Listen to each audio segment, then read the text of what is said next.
good afternoon, guys. I did want to just start out today, just on behalf of our organization and the Minnesota Vikings family, reaching out to our family at the league office there at Park Avenue. A tragedy that took place affecting, so many folks and lives. And we just, we want to make sure our support and condolences are with the families of those who have been injured and most importantly, who lost their lives in a senseless tragedy.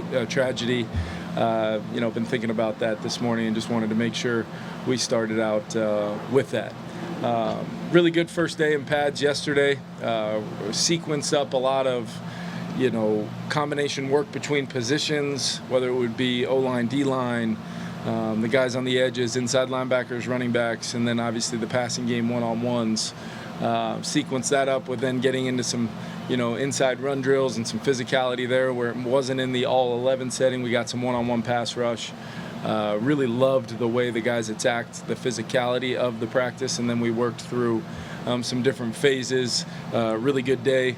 Once again by our defense, continuing to prove that veteran nature of that first group, and then how some of these guys are starting off camp. The mixture of how Jonathan Grenard and Hargrave and Gink and John Allen are, really meshing together pretty quickly is going to be a very, very good thing for the Vikings and really good thing for both sides. Great work for us as an offense.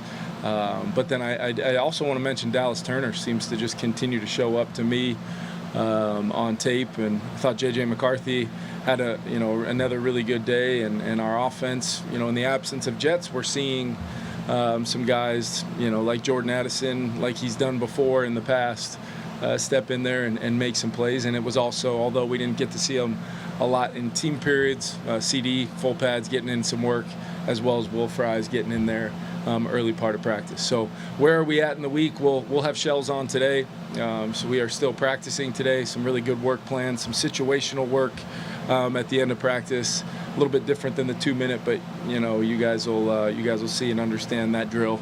But I'm excited about today, excited about tomorrow. Critical phase, these eight days or so in training camp for our football team. All right, and then just a housekeeping note with Isaiah Rodgers. He just had a little soreness. You'll see him work his way back in here as we go throughout these next couple days. You'll see him out there a little bit today. What made of just the journey of Lucky Jackson and where he's come from, starting out in the XFL, a couple years in the practice squad, and the way he stepped in for you the last couple of days? Yeah, I think it shows a lot that he can step in for, in many ways, and take the positional reps that Justin will be taking. I think it says a lot about Key and Tony's trust in him, Wes, myself. But this is a guy that does everything the right way. Doing everything in his control to become the best player he can become. Just happens to be in a very deep receiver room, but he's getting some opportunity right now for sure. I think Jalen Naylor's having a great camp. I showed the team 3 or 4 clips last night that can sometimes go unnoticed. Guys just doing their job in that inside position many cast of characters over the years have made real famous by just doing their job from the slot in this system. And Speedy's having a great camp, picking up right where he left off in the spring. But yeah, Lucky. Ja'Shawn Jones is off to a really good start. We're seeing our young guys all be, taking strides, not making the same mistake twice. And Rondell is getting his legs underneath him and continues to do some things that really impress. So really fired up about that group as a whole. With regard to the shooting in New York, do you guys do anything to ramp up security at all, or is there any actions you take here? Our folks here, obviously Andrew Miller's in direct dialogue with the league, and then Dave Course is as good as anybody I've ever been around for security for our organization. I from time to time I'll get briefed on some things, but those folks know that my expectation is that we are, totally safe, and our folks always handle things so well, and we expect this, our campus, while we're hosting our fans and everything, to remain that. It's been phenomenal having the fans out here every day. And in that 2-minute drill yesterday at the end, there's I think a couple of plays where JJ ends up not throwing the ball. I don't know. Those are called sacks. Yes. But what do we need to know about those that we maybe didn't see? No, I'm just joking with you, Kev. But no, it was, the first first play of the drill, you're always trying to get the drill off to a good start in that 2-minute setting. But end of half, can we kind of, capture the momentum of the drill by making a play on the first play, and then being able to play it out from there on our terms, and not just hope for a field goal, but maybe we go down and try to score. We've had some success over the years, these last three years, in that middle 8 kind of end of half phase, but that was not always against the likes of Grenard, Gink, Hargrave, Allen, and I think Cash or IP might have been in there as well. But Flo brought a pressure, just a simple pressure, playing man coverage, real tight, sticky coverage on the outside, and they were able to run a game up front and get home almost at the top of JJ's drop on the first one.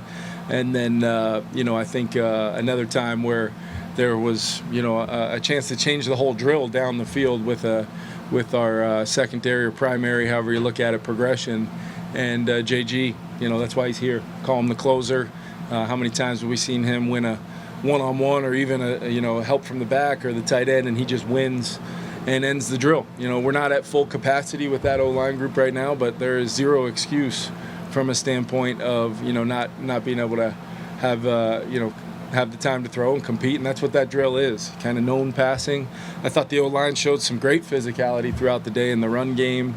The play action pass protections are different phases of our offense, but some games, as you guys know, many of ours, maybe coincidentally or not, many of ours come down to those one-score games. We're going to have to be great as a team situationally, but the defense clearly won that 2-minute, ones and twos yesterday. So in JJ's case, there's nothing really he can do from your. Yeah, he's gonna try to. When it's such an immediate, we call it immediate duress. Your job is to, sometimes you guys have heard me say this before. Sometimes the best thing you can do is, just fight through the down with the possession of the football, and not allow the defense to take that away and possibly catastrophically change the end of a half there, whether we're receiving the kickoff or not. I talked to our team last night about I'm sure some of those guys were rolling their eyes, but I really got into the weeds on all the things going through my head as the play caller, what's going through Flo's head, combined how we pair our mentalities to then call the games in those situations.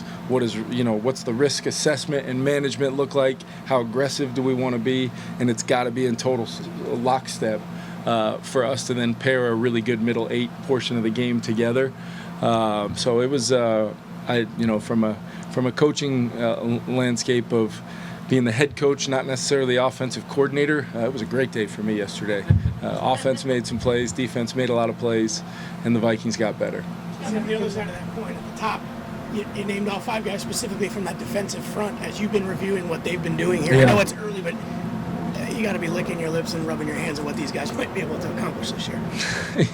That's exactly what I'm doing. I am very excited about that group. Well put. I am very excited about that group, and it's not just the new players. It's Jonathan Grenard. And I don't know how many times you guys have talked to him yet early on here in camp, but he feels to have kind of he's turned it up a notch, and that's a Pro Bowl player, Pro Bowl starter from last year. Gink's the same way, and then you add in the likes of Grave and J.A. inside, and you start to feel in many ways what we felt playing. I tell you guys every week that whether it's the edge guys or the interior guys, there's always things we have to focus on. But right now, you look across that board in that first group, and then you talk about Dallas Turner, what he adds to that group where we really feel like we've got 3 starters. Haven't even mentioned Harrison Phillips, where we feel like we've got those interior starters, some good young players, Ty Ingram Dawkins, Redmond, Levi. It's a chore, especially when you've got some linemen on the offensive side working their way back in. But yeah, I told JG if he wants to take the next month off, that's okay with me. We'll be ready to go after trying to block him yesterday. Awesome drill for those guys. Can they play games? I mean, when they played together now for a year, linebackers, is that somewhat akin to a quarterback and a receiver where they learn each other and there's a lot of nuance? And they can see things that they don't need to communicate. Yeah, it's a great point, and I think it's an even bigger point in Flo's defense because of the ownership that he gives these guys.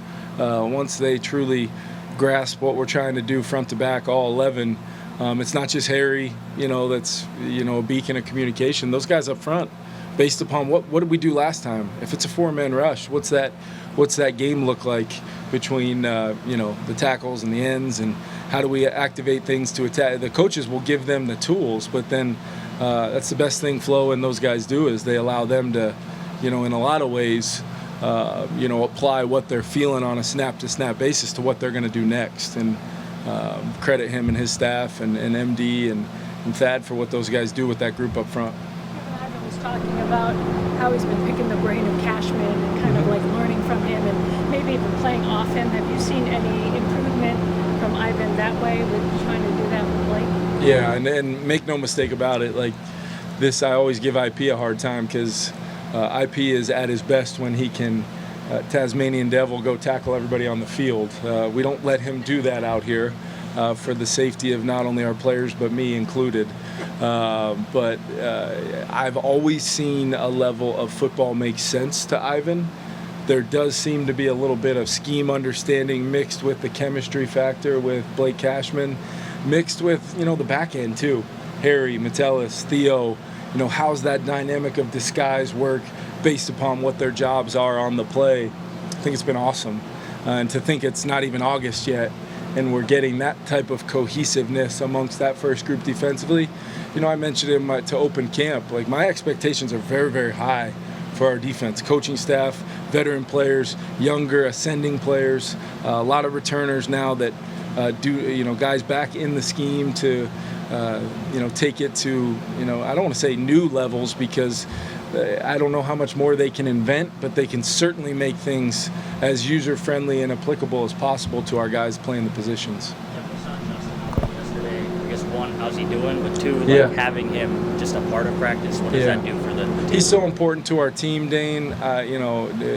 Justin wants to be out here, be around, wants to be present with his teammates, and not just the receiver group, the offense. When the 2-minute didn't go well, didn't go as the way you want offensively, I heard him. Not in a negative way, but just, hey, we know we got to be better than that. We'll get another chance here in a couple days. And that was my challenge to him is there's a lot of ways we can maximize this time as one of our captains, a guy that sets the tone in this building, and he is knocking it out of the park. Rehab's going really well, already progressing. So, could end up being a blessing, in disguise in a lot of ways where, Justin's mentally preparing and engaging with his teammates. He's completely present every single day. But at the same time, we're going to make, we're trying to build him up for 17 plus games. And, just very fortunate we were able to get out in front of things the way we were. Last couple. Did you allow me to call a play? I've actually let him call a few of the short ones. Into the quarterbacks, which then immediately he complained about how long the play was, and the quarterbacks complained that, they didn't quite understand some of the Louisiana terms that maybe Justin said a little different than the kid from San Diego. So, kid is a loose term for me, obviously. Do you need him to be back on the practice field in camp? The way I look at it, Kevin, is it's what I just said for sure applies here for the finite amount of time we're talking about to get him right and get him totally ready to roll for the grind that, the guy plays 70-plus snaps a week. And what we ask him to do is just flat out remarkable that he's, able to consistently do that. But you still want to have him back sooner rather than later. I don't have, like I said, zero worry about the opener, but there's a lot of time between now and then. And what that looks like, we're going to be smart. But at the same time, he wants to get back out there. He does not want to stay, wearing what I wear to practice for much longer. Most guys like wearing the pads and practicing versus not wearing the pads. I mean, do they look at that as their chance to prove to you that they're worthy because it's more physical? I think that rolls into the, smart, tough, love football. Like, some guys are aware how important it is, and when you emphasize to them we are building, the armor of our team by practicing a certain way, trying to push to that limit. These are world-class, athletes out there playing really fast, physical.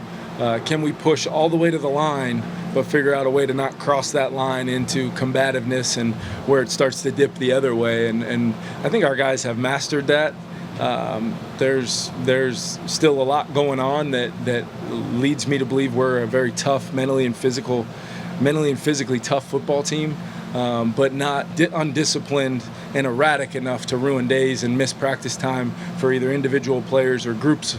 That's not how we roll around here. We're trying to get the work. We're about the work. And these guys know that sequentially every single moment matters for our team over the next month. Last one. Kevin, when Justin is out, how do he and JJ kind of make the best of the time when they don't have it on the field together? Yeah, I think you see it in meeting rooms. I mean, even in the install today, dialogue between those two guys, post-practice, Justin being out there in real time. As we continue to work through the progression of our install, there's some things that are kind of quote-unquote for Justin that we've kind of built over the last 3 years.